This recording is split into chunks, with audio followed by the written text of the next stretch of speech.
उमेश कुमार शर्मा मामले में नया मोड़ आ गया है। सुप्रीम कोर्ट में चल रहा है ये पूरा मामला और राज्य सरकार ने एसएलपी वापस लेने का हलफनामा दिया। राजद्रोह का केस नहीं चलाना चाहती है सरकार। उत्तराखंड से इस वक्त की बड़ी खबर, सरकार वर्सेस उमेश कुमार शर्मा मामले में नया मोड़ आता हुआ दिखाई दे रहा है। सुप्रीम कोर्ट में ये पूरा ही मामला चल रहा है।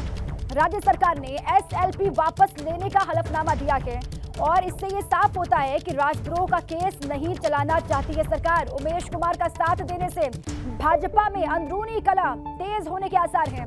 उमेश कुमार और पूर्व सीएम त्रिवेंद्र सिंह रावत में मतभेद हैं और त्रिवेंद्र सिंह के साथ में उनकी अनबन आप जानते हैं किस तरीके से बयानबाजी के जरिए सामने आती रहती है।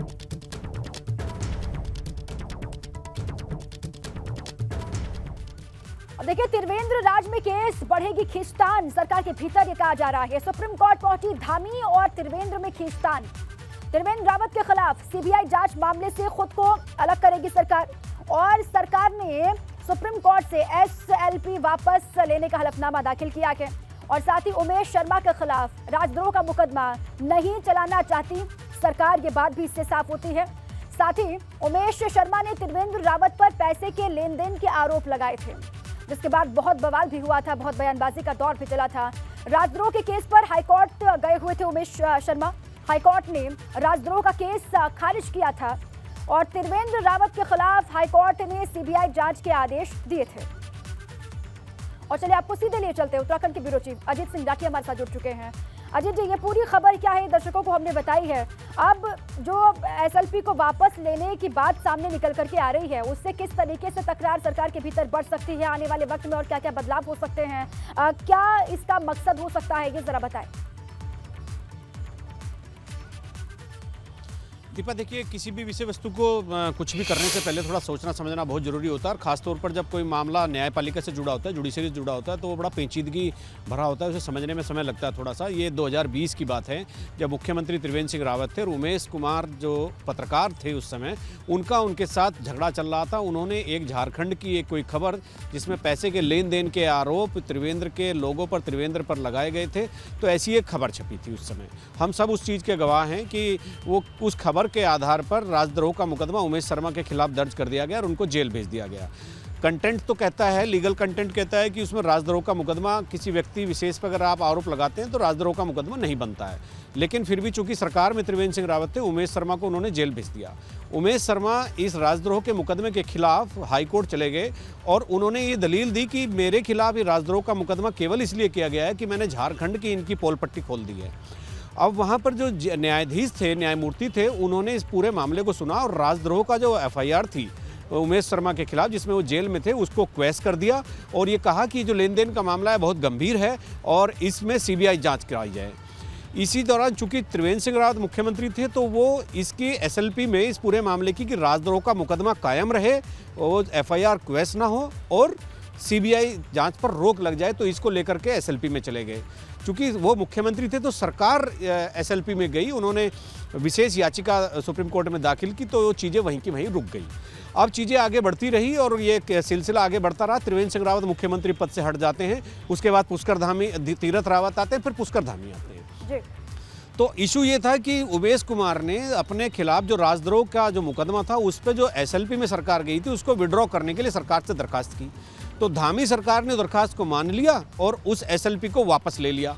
अब चूंकि ये इतना कानूनी पचड़े वाला और पेचीदगी वाला मामला है, जब वो एसएलपी सरकार ने विड्रॉ की तो आप जानते हैं, हम सब लोग जानते हैं कि पिछले कई महीनों से त्रिवेंद्र सिंह रावत और पुष्कर सिंह धामी के बीच संबंध ठीक नहीं चल रहे हैं। ओपनली त्रिवेंद्र सिंह रावत कभी करप्शन को लेकर, कभी स्मार्ट सिटी को लेकर सरकार के खिलाफ बयानबाजी कर रहे हैं। इसी बीच में पुष्कर सिंह धामी का वो एसएलपी विड्रॉ कर लेना, उसका विड्रॉल कर देना, तो ये अदावत और बढ़ाने की तरफ इशारा कर रहा है। फिर दूसरी बात ये है कि त्रिवेंद्र सिंह रावत की बहुत पुरानी अदावत उमेश शर्मा से हैं, जो अब आज की तारीख में खानपुर से विधायक भी बन चुके हैं।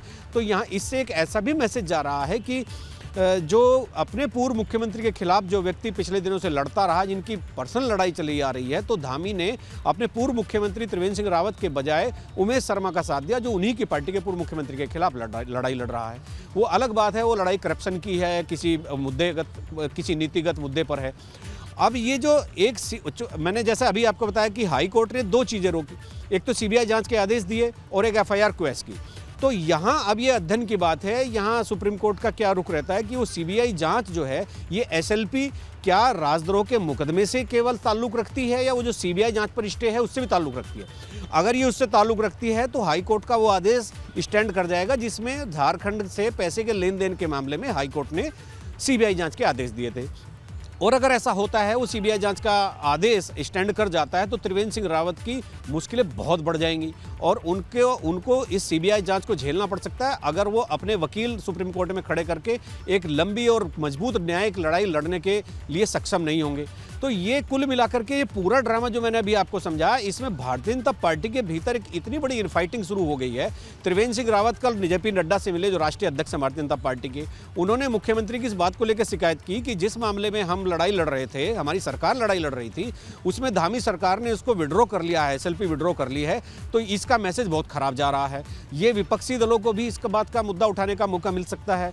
और त्रिवेंद्र रावत ने और दूसरे नेताओं से भी यहाँ धामी सरकार की कल शिकायत की है, ऐसा सूत्र बता रहे हैं, क्योंकि वो परसों ही दिल्ली चले गए थे और इस मामले की भनक उनको एसएलपी विड्रॉल की भनक परसों लग गई थी। उन्होंने तमाम नेताओं से बातचीत की और ये समझाने की कोशिश की कि देखिए ये तो सरकार का मसला था, सरकार एसएलपी गई थी। अगर उस दिन मैं मुख्यमंत्री था, आज नहीं हूँ, कल आज धामी मुख्यमंत्री है, कल नहीं हो सकते हैं।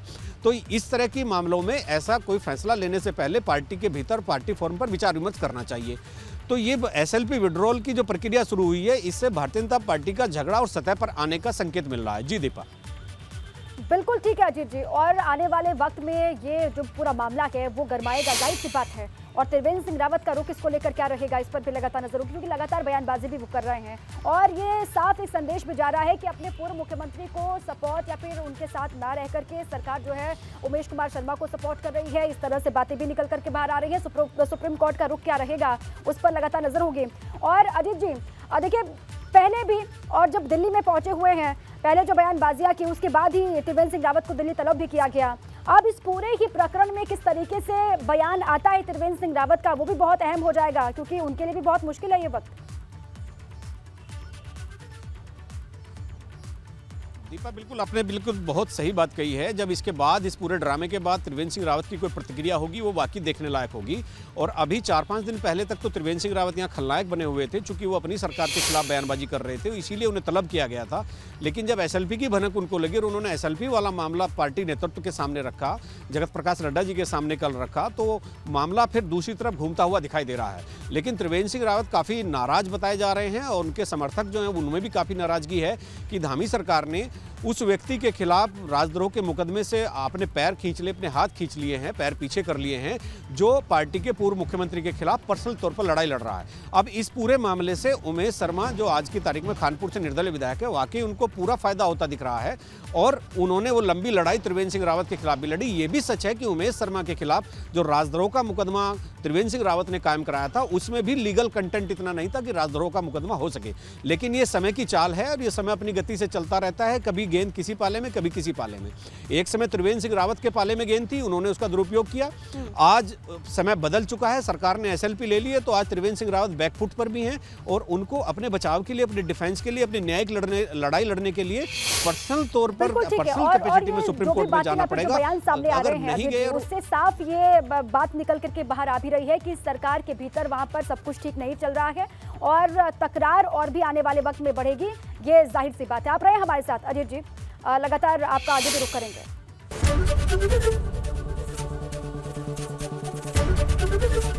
एबीपी गंगा, खबर आपकी, जुबान आपकी।